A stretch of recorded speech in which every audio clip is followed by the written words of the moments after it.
Mr. B in that old trophy case. Number 4 still waiting for, well, bring on the chase.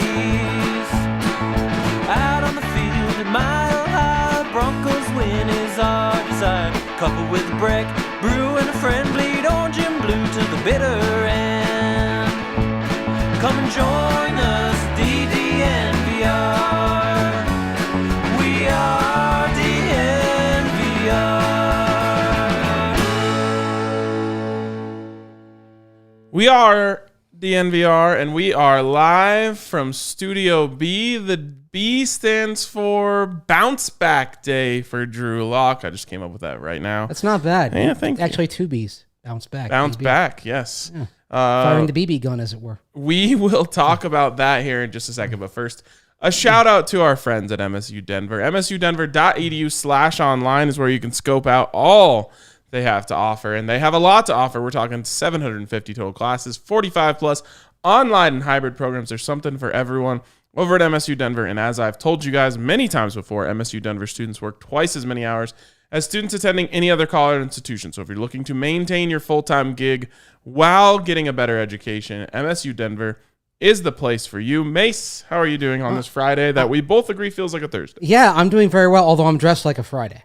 You know, I mean, you pretty much always dress like it's Friday. For camp, yes. I mean, it's hot out there. It's very hot. Gotta keep cool, right? One way or the other. But it was only 80 today, and it felt like 90. Warmer. Yeah, that's bad news for when it hits 90. Yeah, I'm actually just starting to get a little bit nervous here about less than 2 weeks from now when we're going to be up in Minnesota at the joint practices. And Minnesota, you can get lucky and have a nice summer day, but you can also get unlucky and have an extraordinarily hot and humid day. So there's about a 50-50 shot that the worst in terms of weather for Broncos camp is yet to come, even after especially the first couple of days. We were roasting out there, man. Yes. You got the best day today. I know. Well, I heard yesterday was pretty cool. It wasn't, but Okay. I was on the hillside. Yeah, that's different. See, yeah, Zach will tell you he was probably pretty cool because They got shade over there. You can get some shade, although this is just a little inside baseball kind of thing here. The way they've got it for the 2M media on the field is you kind of stand on the sideline or you stand behind the end zone. Well, the practices they were on the second field in, and the last couple of days you could go kind of on the sideline of the field that's the first field in closest to the parking lot, right? Mm-hmm. So you ask forgiveness, not permission. Myself, DMAC, Ryan O'Halloran from the Post, a couple others, we go over on the far away from where they're practicing, but where there's nobody in front. So I'm just sitting there. I'm in the shade under one of the towers. I got my binoculars up. I'm just having a ball. And then we get the word, no, you got to move to the other side. And so like the last 25 minutes of practice, my view is crap because I'm blocked by the entire offense. Whereas I got my binoculars. I have this perfect angle even from field level. No. It's crazy. You can't have fun. It's crazy how particular the coaches and players are about Yes. this. Did you see Lindsey Jones' little anecdote from Peyton Manning's time the other day?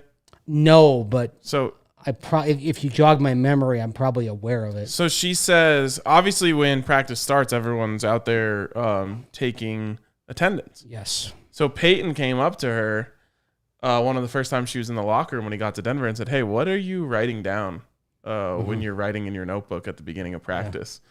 She was like, oh, I'm taking attendance and seeing like if there's anyone who's limited. And he was like, oh, okay.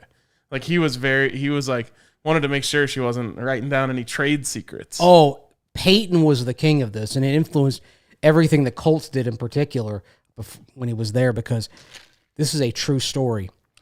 Back when he played for the Colts, if you were in visiting media, even at the games, you could not shoot from a direction for a couple of years in which you were facing Peyton and the Colts offense. Crazy. You had to shoot from the other end, so basically behind him, because he didn't want the signals and all that from field level getting out there. And of course, Peyton said that, and Bill Polian running the Colts said okay. And Polian used to sit up in the press box and would mark down any violations of when the music was turned off on the road. So, like, if the music played for like a half second after the huddle broke, he'd write it down and he would submit it to the league. Wow. Yeah. I mean, you had with Peyton and Polian, the two Ps, you had two guys who were just on this absolutely ridiculous level of watching everything. And some of it still kind of carries over the Broncos to this day. Although, I'll say this, the shooting period at the start of practice today was the longest I've ever seen. Oh, they extended it for me a little bit. It went all the way up to the start of the team period. Okay, well, you mentioned watching everything. Yes. And we were watching everything out there at practice today. 3 sets of eyes today. The reason, 3 sets of eyes today. And the reason everyone's here and the reasons everyone's watching this is they want to know what happened with the quarterback competition. And to give you guys a little behind the scenes of how we come up with the scores for the scoreboard, which we will reserve until that story comes out, we all give a cumulative. We each give our input and then we try to find a happy medium somewhere. Won't tell you our scores, but I'll tell you this. We all agreed. For the first time today, we all had the exact same score. Yeah. And I find that to be interesting. I obviously didn't see as much of the first 2 days as you guys, but today followed a very interesting pattern to me, Mace. And I guess I want to start by asking you this. Did this Teddy Bridgewater performance look like the other ones to you? A little bit, and in fact, I'm just thinking back of some of when he didn't go vertical. In fact, he missed his long shot. He had Jeudy, where that was a duck. We were sitting there. We were kind of, few of us were making kind of the quack quack. Well, people by me were like, "Did that get tipped at the line?" I'm like, "No, that kind of throw doesn't get tipped." Right, and then the other downfield plays, he looked for Fant on a post in a red zone period, and it was too far. Mm-hmm. Yep. But that was it's kind of like a purposeful overthrow. It was. The difference between Teddy Bridgewater and Drew Lock is this. Drew had that play yesterday, and he tried to jam it in there, and it probably should have been picked.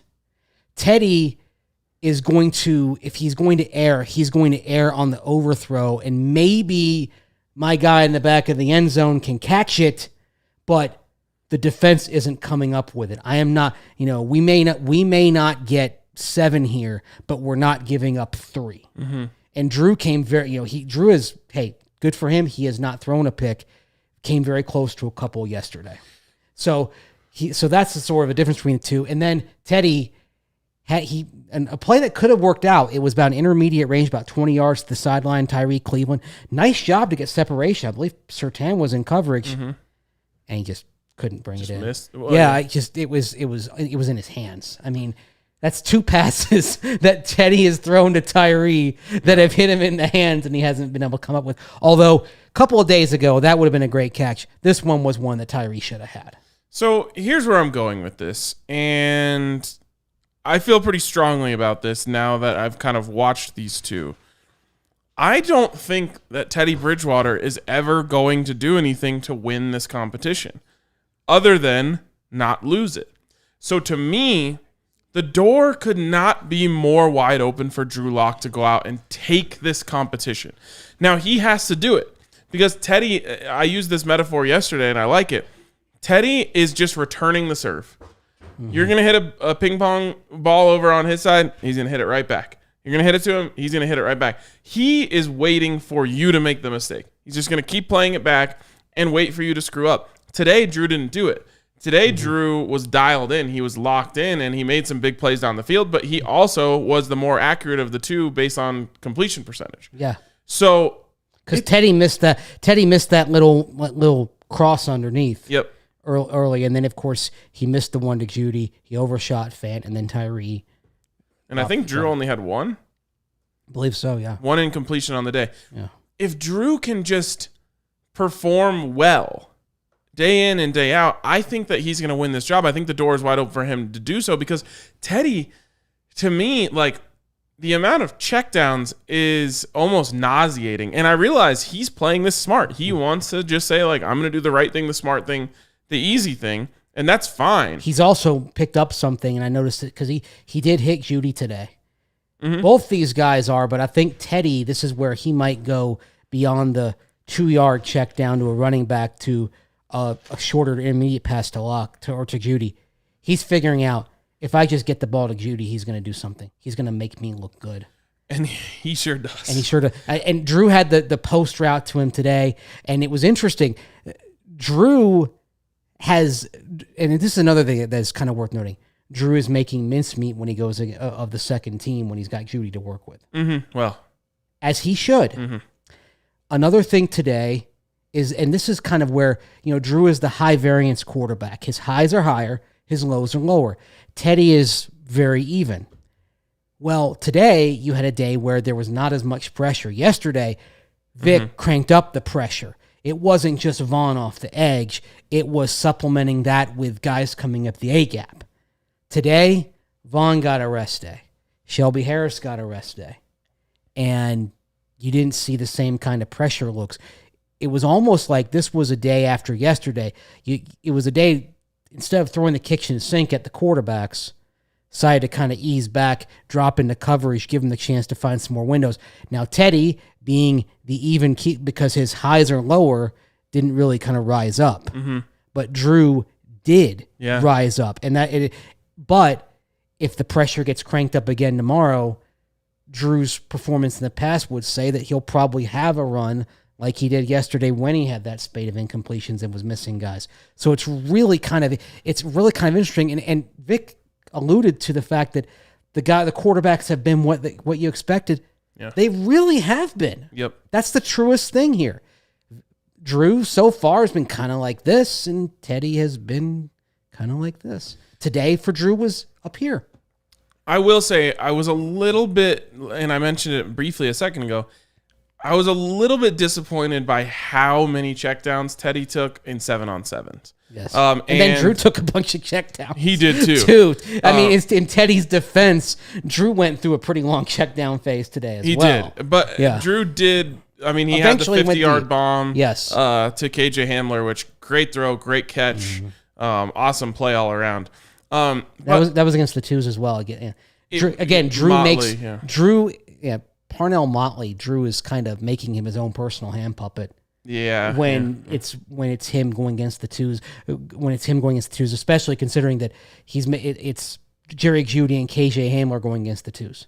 When those guys line up against second-team cornerbacks, it's not fair. And by the way, it's not OJ Moody they're doing this against. It's Motley. Yeah. OJ Moody is holding his own. He is. But it's like when they're going against the twos, they're not throwing in OJ's direction. They're going in Motley or somewhere else's direction. So what I was going to say, though, is Benjamin Albright, I thought, made an interesting point yesterday. And he said, so if it is 7-on-7 work and one quarterback, follows the concept and throws an incomplete pass, and one quarterback goes through his reads and throws it to the check down, who wins the rep? And to me, it's like neither. Because I just checking it down in 7-on-7 might as well be running in 7-on-7. I mean, might as well be to you, but to the coaches, it's not. Maybe. I don't know. I don't know the answer to that because, again, in real life, that guy's probably covered. Well, no, but what the coaches want to see is that, all right, can you go through your progressions quickly and then go to the open man?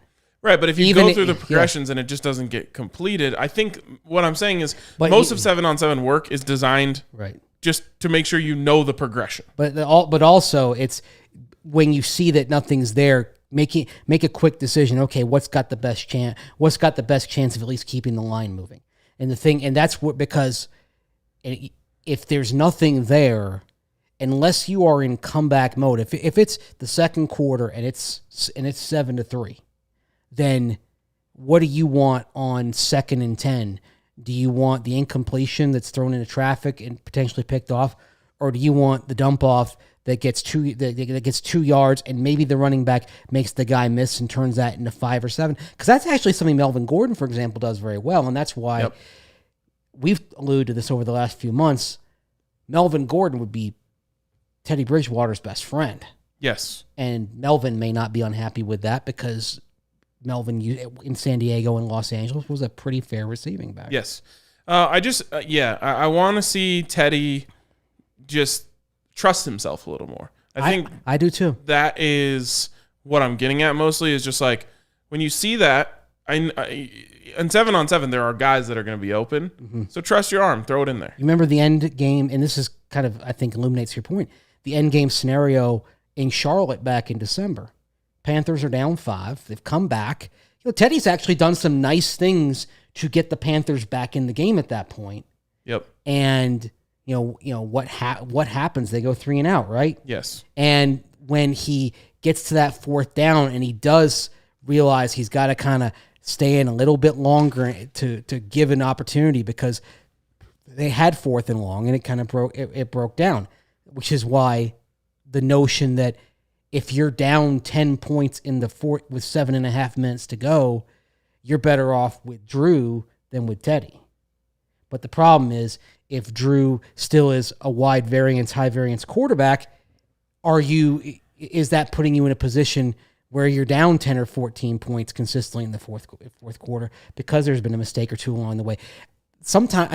I sometimes think, RK, that these two quarterbacks may call for a completely unorthodox solution here. Like starting Teddy and having Drew be the relief pitcher. Starting Teddy and then having Drew in the red zone. Start Teddy and then if you're down by 7 to 14 points in the 4th quarter, put Drew in late to see if he can't will your way back, because right now they're still incomplete quarterbacks. Neither of them on their own is going to be enough for this team to do anything relevant. But you don't think that they'll do that? No, absolutely not. Now, Bill Belichick, I think, might come up with something like this with Cam and Mac Jones. Interesting. But I don't think that, with all respect to Vic Fangio, Pat Shurmur, etc., they are not the types of coaches that are going to try to rewrite the book on something like how they handle quarterbacks. They're not going to try something audacious. I know if you're a 40-year-old Bronco fan, maybe your brain is flashing back to Dan Reeves shuttling Tommy Maddox and Sean Moore and alternating plays back in 1992. Right. Eventually it was exposed, but the first game they tried that, they played the Cowboys, best team in football, and they nearly won the game, a game that nobody thought they had a chance to win without John Elway. So I'm just saying, it's not something you'd want for the long term, but if these guys are what they are, and like Vic said, these quarterbacks have basically been what he thought they were, I would consider an unorthodox situation. I think Bill Belichick would consider an unorthodox solution. I'm not sure the Broncos will. Yeah, I don't think they will. And I've been thinking about the same thing here, because I think if the Broncos... you'd appreciate that, by the way. Sorry to interject, because I know you are an outside-the-box thinker. Ingenuity, I love it. Yeah. And I think that football is one of the worst places for it. So many people stuck in their ways. Such a herd mentality in this sport. I think that if the Broncos' schedule was different, this would be a lot easier decision for these coaches. I think that if the schedule was more balanced, I guess, then it would be easy for them to say, let's just give Drew the start, and if he doesn't get it together, then we'll go to Teddy. The problem is here, the Broncos have to win early. They just have to. They got to win their first 2 games, honestly. And they probably need to come out of their first 4 at 3-1. Yes. 2-2 as a worst case scenario, you're still alive, but again, it only gets tougher from there. So you really do have to give yourself the best chance to win early. And I'm not saying that's not Teddy, or I'm not saying that's not Drew, but it doesn't give the coaches give the benefit of the doubt to the younger guy just because he's younger luxury. I think that they have to really get this decision right now. They do. And I mean, the interesting thing, you look kind of at the way the season starts, I think they would probably beat the Jaguars regardless of who the quarterback is. Probably the same could be said for the Jets. But that Giants game, New York's defense is just good enough to cause some problems for you. Mm-hmm. Just good enough to where if you take an unnecessary risk, they're going to pounce on it. And played some better ball down the stretch last year. So I kind of get what you're saying. You wish it kind of was a little bit different. But even so, like, you got, if they're not 3-0 at the start, I don't like their chance to be a playoff team. 3-0 is asking a lot. Yeah, I mean, They've never won a game in that month. I know. Fangio. We know they're better than the Jaguars, and you get the advantage of getting Trevor Lawrence with a game of film.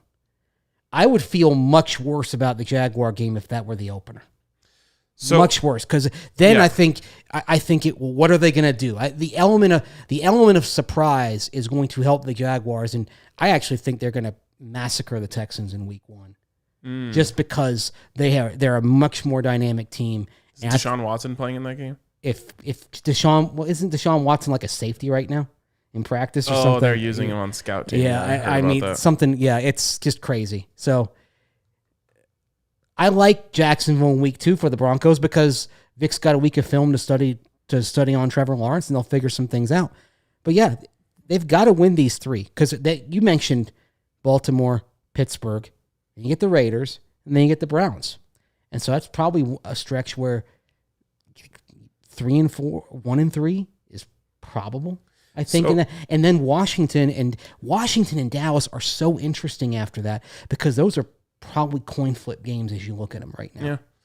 So that's why I'm looking and I'm saying, oh man, if you started the season against Kansas City, you just say like, we're starting Drew. Right. We're not winning this game most likely either way. Unless you say, well, Teddy played well against the Chiefs last year, which he did. 33-31 loss in Arrowhead. And Drew had one good game against them as well. One early mistake that kind of prevented them from winning that game. But the thing is, as Vic Fangio pointed out in his press conference today, how many? Can I use the word? Yes, of course. How many? How many good plays does it take to outweigh one shitty one? And depending on how bad that one is, and you could say, for example, in the Chiefs and Chargers games, the shitty plays throwing to the left in the red zone that end up picked off probably cost them those games. Yeah.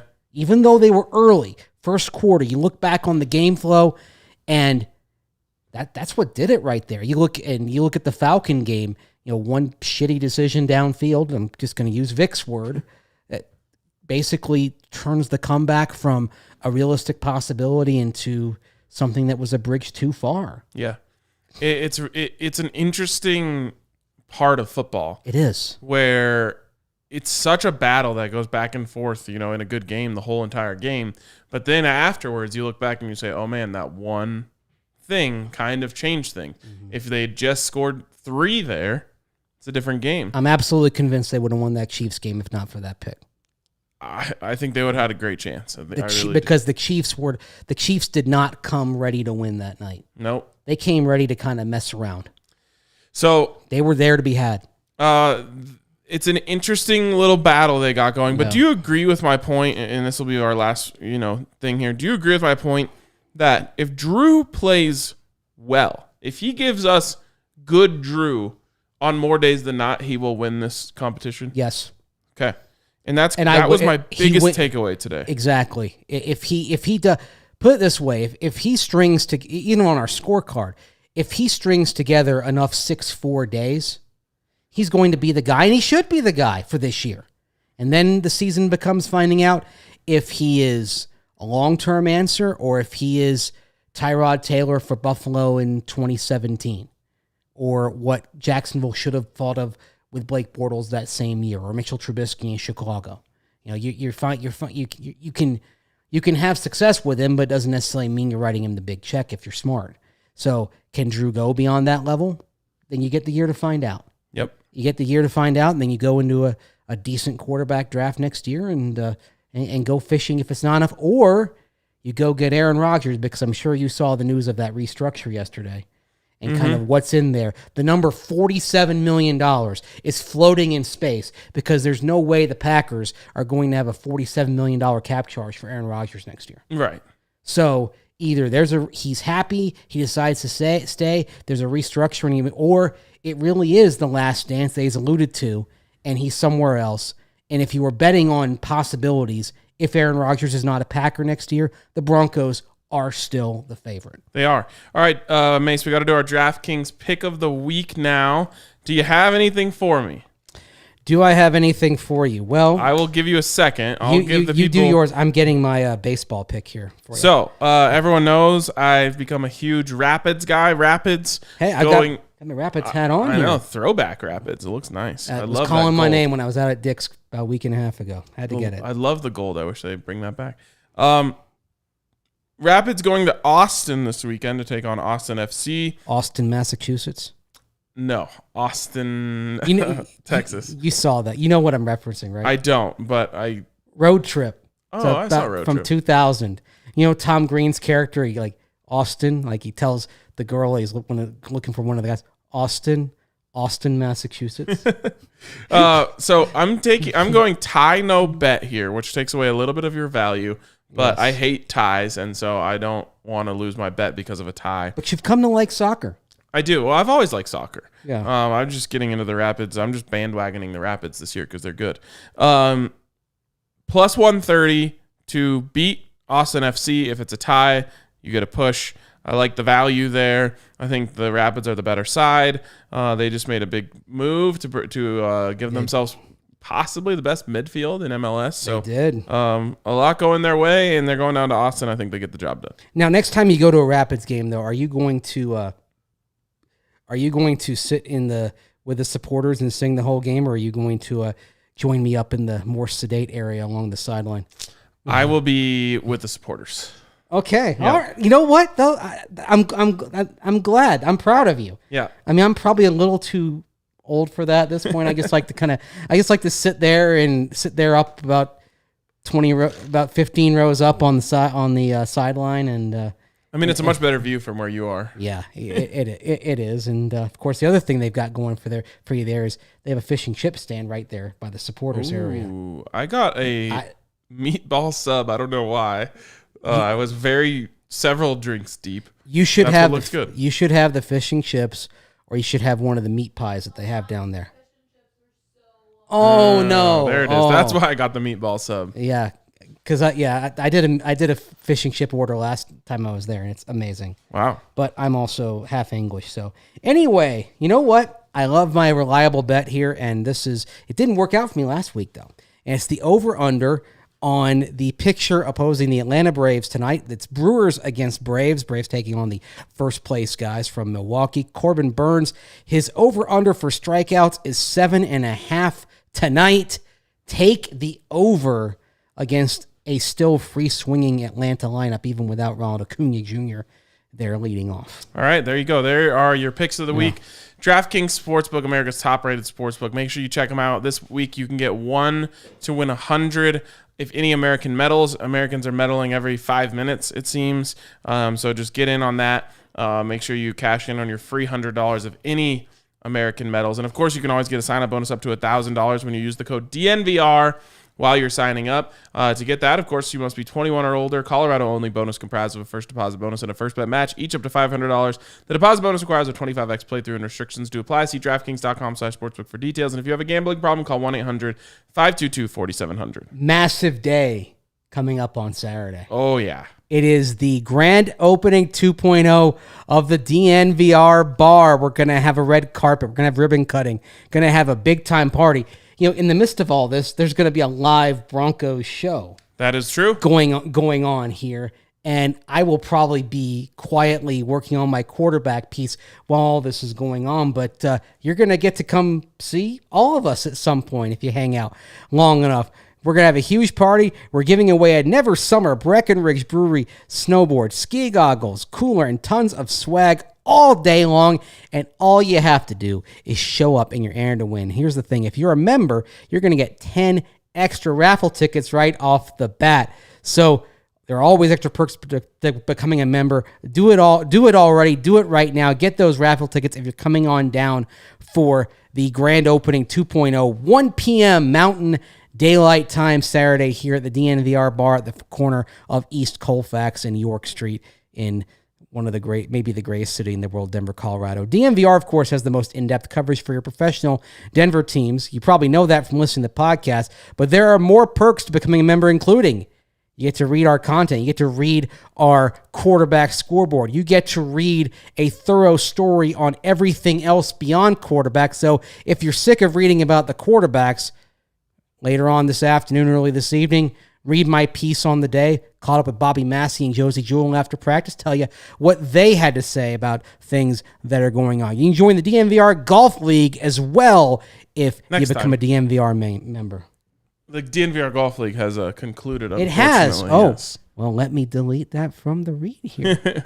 But it was a blast, honestly. Yeah. I can't wait for the next one. We're actually considering maybe trying to get another thing going before the end of this golf season. And some courses in this state never close, though. Yeah, but... Well, never close like for months. I mean, they'll close for a snowstorm. Right. And then also, we've got another DNVR golf tournament coming later in the summer. Oh, okay. We'll check that out. Also, I mentioned the extra raffle tickets. You read our content. You get that DNVR locker shirt. We've got new Broncos stuff coming down the pipe. Soon, so yes. Stay tuned. Lots of stuff coming. You're going to get a big beer for the price of a small beer at the DNVR bar. And, of course, you can join us on a live stream or podcast. All these reasons and so much more. You get discounts at the DNVR locker in addition to that free shirt.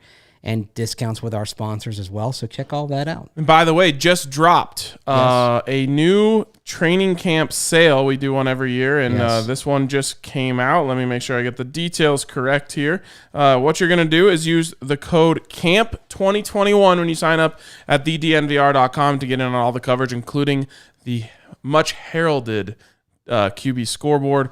CAMP2021, sign up for $59.98 is what it costs to get a 1-year subscription. You're going to get a $60 gift card to the DNVR locker when you do so. So what does that mean? You are losing money if you don't do it. Exactly. There you go. See? I mean, just become a member and you're gonna realize savings over time. And on top of everything else, you get to read what we write. Absolutely. I mean, think of it's not just camp and Broncos coverage the next couple of weeks. I'm going to be in Canton. It's literally at Steve Atwater's Hall of Fame party next week. Going to be out in Minneapolis for the joint practices. We are wherever the Broncos go. We're there. Couldn't have said it better myself. And we'll take you there. Speaking of anywhere, Hassel Cattle Company, they'll deliver their delicious Wagyu beef anywhere in the country.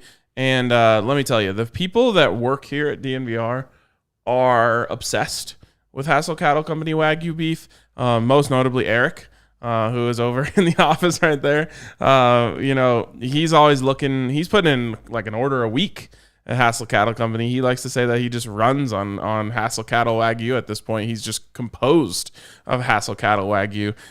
It's honestly that good. I don't know how else to explain it to you other than I love recommending it to people because then like a few days later they just tell me how great I am for recommending this to them. And that's like gasoline on a flame when people tell you how great you are. Yes, it is. I got a compliment from Noshan Moreno today, so that's going to take me through the weekend for sure. That's awesome. And what did Noshan tell you? So I went on the Broncos live stream. Yeah. He was, I think, hosting it with Steve. Is that? Yes. Yeah, so he was co-hosting with Steve. Then they cut away to me. Alexis Perry interviewed me. On the hillside, right? On the hillside. And as they cut back to them, he said, man, who is that guy? He knows what he's talking about. So.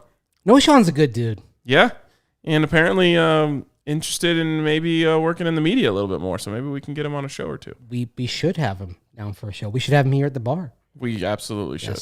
Yes. So anyways, Hassel Cattle Company. We should also have some artwork memorializing his moment of the tears streaming down his cheeks for the anthem in Kansas City. We could have a shot called No Sean Tears. Oh, that would be awesome. But it would be all about love because he got flack for that.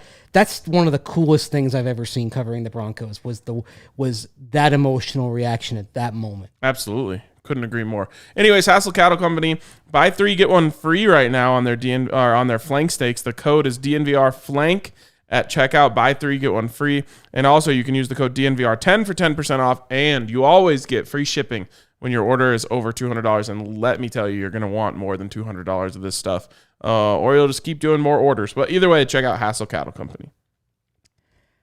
Let's talk about other positions today. All right. Let's start with my favorite play of the day. Well, See if you can guess what it is. I know what it is. Tell me. Lloyd Cushenberry, Boom. pancake blocking A.J. Johnson. God, I love that. Yeah, that was awesome. No offense to Alexander Johnson, but Lloyd Cushenberry getting out in space and knocking him to the ground. I mean, that got you fired up. And what is interesting, there were people I know who expected a Quinn Miners Lloyd Cushenberry competition. With all respect to the belly, it ain't happening. Cushenberry is going to be the starter. Yep. And he should be. He looks bigger, stronger. And he's also quicker. And part of that is knowing what's coming and a little bit better. Now, that being said, it's not all perfect. Yesterday, when they threw some A-gap blitzes, he got beat. He got beat a couple of times, but he settled down, had a good day today. But the pancake, and like Dalton Reisner was waxing poetic about the pancake when he met with the media after practice. Oh. Okay. Oh, look at that. That is a D-Line Co. original. I should have known that we had that in there somewhere. That's beautiful. D-Line. What's the age of that? Shortly after it happened. 8 years. Was that on a T-shirt? Sticker only. Oh, my gosh. That's sweet. Thank you, Allie. That's beautiful. And well, can you make it a little smaller? There we go. It fits right in that little corner. Yeah, right there. Yeah, right next to the other crying person. Yeah, you got the BFFs together, right? RK and Noshawn right there on that side of the frame.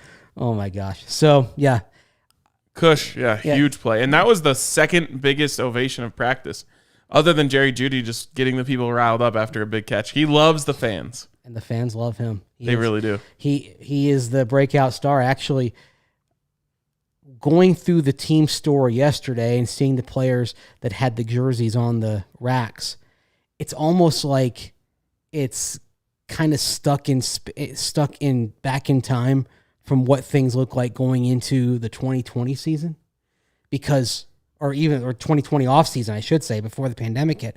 Because I'm like, there needs to be some Jeudy stuff up here. No Jeudy, huh? Yeah, they got to get on that. I think if you were to poll fans right now, like, he would be easily top 3 favorite players. Right. Now, maybe part of it was last year, the drops. Yeah, but let me just say this. Jerry Rice had a lot of drops. Yeah, he did. If he finishes next season with less than 100 catches, I believe that is a failure on the coaching staff. Yeah, because both the quarterbacks have shown they're going to get him the ball. Yep. And both Drew and Teddy have figured out pretty quickly, number 10 is going to make me look good. Yes. Well, why didn't that happen last season? I just remember us, and obviously Drew played a role in this because he wasn't great, but I just remember us sitting there thinking, halfway through the game, how does Jerry Jeudy not have a catch yet? Yeah, and it was it was really more pronounced on the games that I saw in person. And I think back to some of those road games, and they were it was limited on media, so usually it was me and Ryan O'Halloran from the Post, and for a game or two, Troy Rank was also there from 7. And sometimes we look at each other and say, like, he's wide open. Why can't they get him the ball when you're seeing it up top over and over again?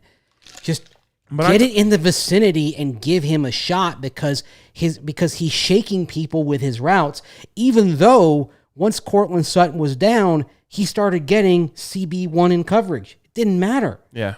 He was still getting open. What's crazy, too, is I talked to some sources last season asking them that same thing. There's all these highlights of Jeudy being wide open. The ball's not going there. And they're saying, well, yeah, he's the third read on that play. And he's not, and Drew's not getting to the third read. And that's part of it. But that's a coaching problem. Why is Jerry Jeudy not the first read? Yeah, that's true. That's a good point. But at the same time, it's also part of how Drew has to grow. And totally. Why, until he becomes somebody who can consistently get through the progressions and get to the third read and be able to make plays on that read, it will put a ceiling on what Drew can do.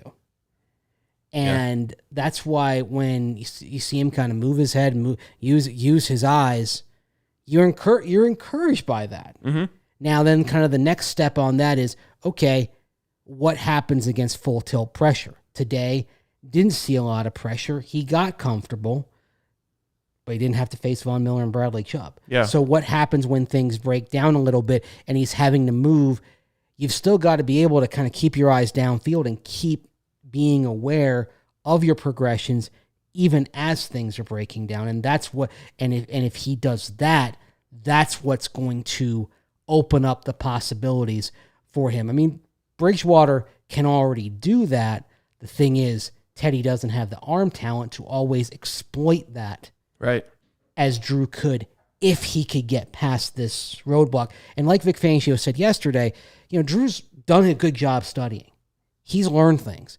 But now it's taking it to the next step where it's on the field, and that's where it's still very much hit or miss, and that's where the question comes in of whether he's going to take it to the next level or not. Last thing I wanted to just say about Jerry Jeudy, watching him today, he looks like a totally different person than from last year. Now, last year, the talent was still popping off the page. I remember writing in like a training camp takeaways, like sometimes you don't even know who's guarding Jerry Jeudy because he's so open. Yeah.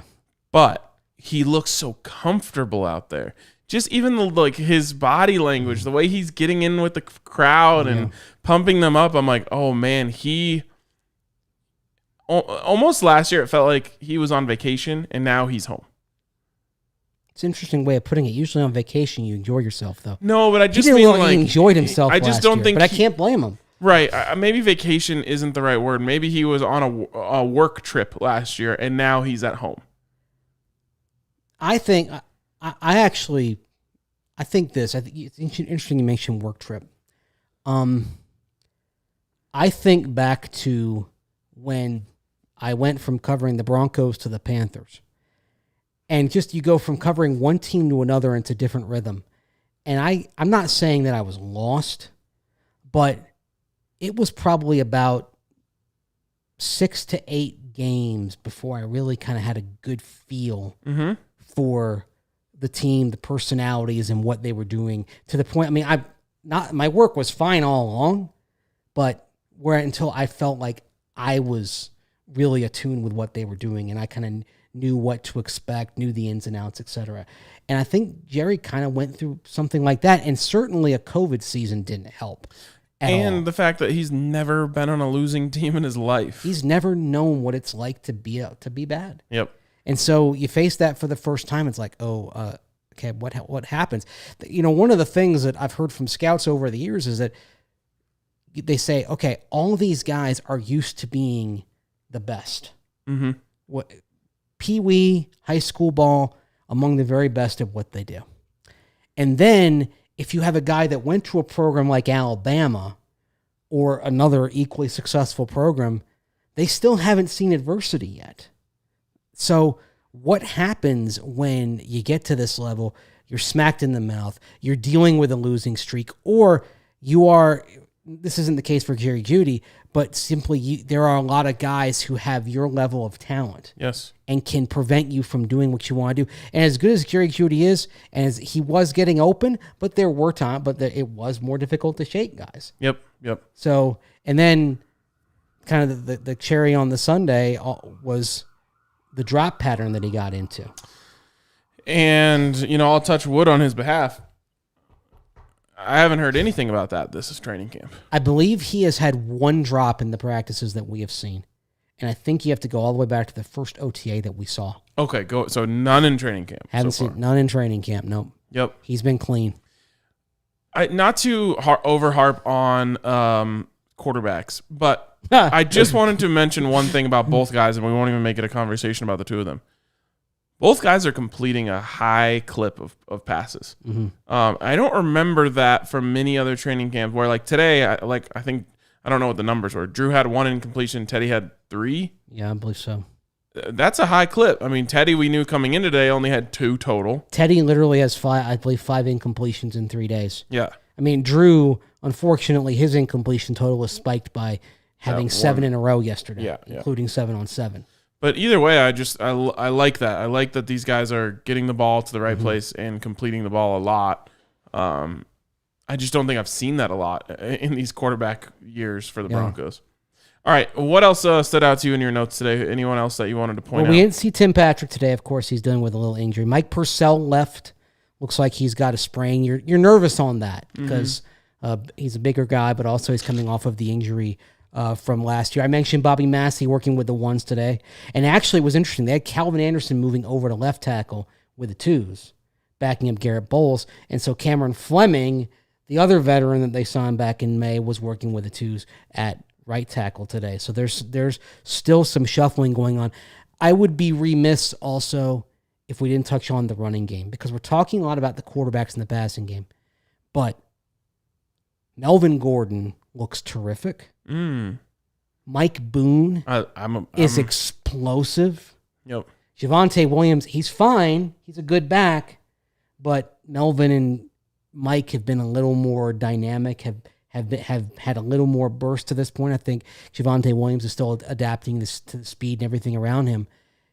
But it's a reminder of, we're talking a lot about the quarterbacks and a lot about the receivers. This team's bread on offense is going to be buttered by this ground game.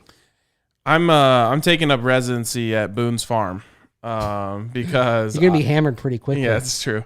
I really like the way Mike Boone moves. Yeah, really like it. I think that this guy, and he's not. Sadly, I don't think he's in the right opportunity now. But I think this guy is absolutely slept on. Yeah. I don't know why he can't find a place that will let him run the ball more, because I don't think it's going to be here. Yeah, not long after the Broncos signed him, over on the radio side, had Greg Coleman, who is the longtime Viking sideline reporter and also was a punter. So he's a special teams guy, and raved about Mike Boone, was not happy that the Vikings let him go. Part of it, of course, is the special teams background, and that's where he's going to contribute right away. But raved about his speed, about his cutting ability. He's really good. His burst. I mean, I think I wanted to kind of go back and cite a couple of games last year that he had where he was just explosive. I mean, I think somebody has put up a collection of his clips on YouTube, and yes, it's a highlight reel. But just watch the way he cuts decisively, and watch how quickly he accelerates when a hole flashes. I look back and I'm like, I'm really surprised they let him go. Now that being said, it probably was a thing of we don't want to pay a backup running back $2 million. We'll just bring in another rookie and move on, because they're only a relief guy behind Dalvin Cook. But Boone looks legit. Like if the Broncos had not drafted Javonte Williams, I would be really comfortable with Mike Boone as the relief back, based on what I've seen on the film and what I'm seeing out here. Me and Zach Bye always talk about this. We've been making this metaphor for years. If you sent an alien down who watched practice, didn't know anything, just didn't know any of the players' names, didn't know who was who, and said, who's the best running back on this team, I think they might come away saying Mike Boone. Yeah. He's that good. He is that good. And it's sort of like the thing when you're scouting a Division II or Division III player. Can you tell who that guy is without having a roster? Like you say, okay, there's one NFL prospect on this field. Who is it? And if you can't tell, then the guy's not worth drafting. Right. But Mike Boone, yeah, if you just took off the numbers, took off the name, said, okay, who's the most explosive running back? Right now you might say Mike Boone. I hope he gets his opportunity. And I really, like I said, I don't think this is the right place for him. I think he needs to go somewhere where he can battle for the starting job. Well, the truth is, though, you kind of look at things long-term here. It could be Javonte and Mike Boone. By next year, yeah. Yes. Melvin Gordon, to his credit, Melvin has done nothing to lose the RB1 job. No. I mean, I think we're raving about Mike Boone. Don't take this as a negative on Melvin Gordon. Gordon's having a really good camp.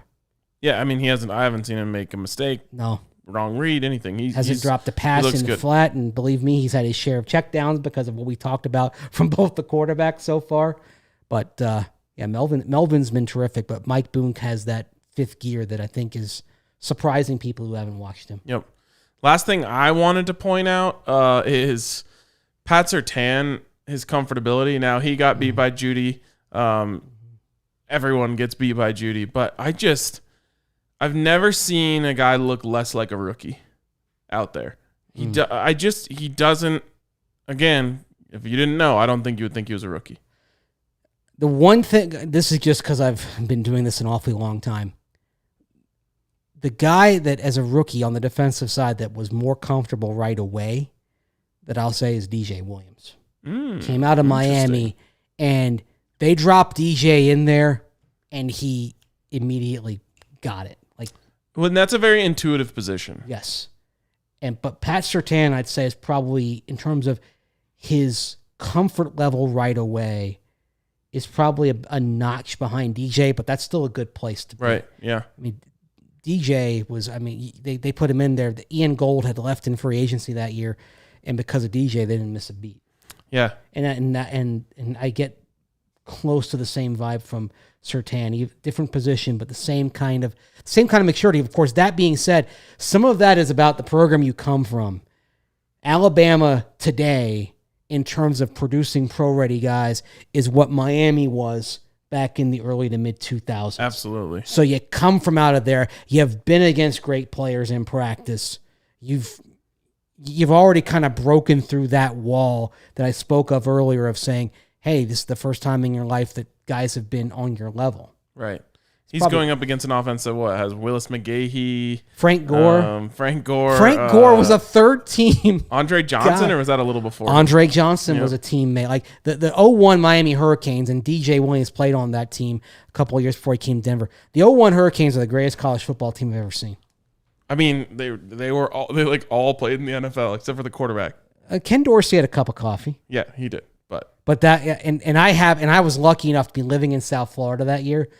So I went to all but one Hurricanes home game that year. Every home game I was in town for. And I did because the talent was just so mesmerizing. Yep. And with the exception of the Virginia Tech game there at the end, they just beat people down. I mean, remember Nebraska shouldn't have been in the national championship game. Absolutely. But they were, and they just got destroyed. But of course, if CU had happened to be in that game, they would have gotten destroyed too. I'm sorry. I'm sure they probably would. Well, you never know. But 9 times out of 10. But yeah, yes. Miami back then is what Alabama is now in terms of the maturity level of the player coming in.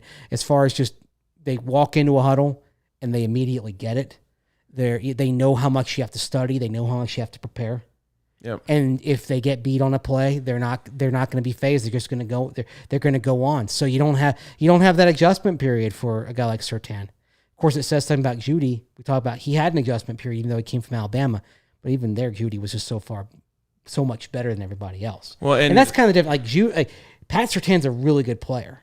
I think Jerry Jeudy has otherworldly special talent. I do too. I think Pat becomes a really good cornerback in this league. I think Jerry Jeudy. I'm starting to think that your bold proclamations may not have been far off about your career aspirations for Jeudy. He looks amazing. It's truly, you talk about special talent. It's really important in the NFL to have players who just pop off. Yeah. And I think he's the number one guy on the Broncos who you look at and say, that guy's talent just explodes. Anyone could see it. You could show someone football for the first time and they would say, that guy's really good. Yeah. And he does it with every route. I mean, it's a deep post. It's a curl. It's quick out. It's squaring. There isn't a route tool that he doesn't have in his toolbox at this moment. I hope that he gets, whether it's this year or in the future, the quarterback play that would truly unlock him. Oh, I see what you did there. Oh, I didn't. I didn't mean to do that. I just mean you mentioned it. Like if Aaron Rodgers was here, oh god! I mean the sky's the limit. Now I don't want to talk about. He would get 2,000 yards with Aaron Rodgers. He might, and like. But yeah, we don't. Let's put that in the freezer. Right, but whether it's him, whether it's Drew Lock, whether it's Teddy Bridgewater, I just hope someone plays well enough to get him the ball when he's open, and because what we don't talk about. Mostly because we didn't see it happen enough last year is how good he is with the ball in his hands in the open field. I mean, he has a bag of moves that makes people look silly on a daily basis at camp. Well, I was just thinking back to how you can have a big season in spite of having a meh quarterback. And my mind flashed back to the 1995 Detroit Lions. And they had Barry Sanders, of course. Mm-hmm. But that year... they had Herman Moore, really good receiver, and Brett Perryman. Herman Moore had 1,686 yards. Brett Perryman, 1,488. Who's the quarterback? Scott Mitchell. Never heard of him until right now. there you go. Now, Scott Mitchell, had the best season of his career that year, but then 3 years later, he was, cast off and was in favor of Charlie Batch and was, I believe, a Cincinnati Bengal. So the point being that you can have a big season, even when the guy who's your trigger isn't all that great. Young Mace from 13 years old, 1989, remembers Mark Carrier having a 1,400-yard season, and the guys throwing in passes were interception-prone Vinny Testaverde and the exhumed corpse of Joe Ferguson. So it can happen. Even when the quarterback position isn't great, you can still have that big year. Yep, absolutely. All right, I think that is going to wrap it up for us on the live side of things. The podcast will continue in podcast form only. You can find that anywhere you listen to podcasts. But for now, that is going to wrap it up for us. Thank you to everyone who tuned in. Hit us with a thumbs up on your way out, and you can also subscribe to the channel so you don't miss anything. We will talk to you guys later.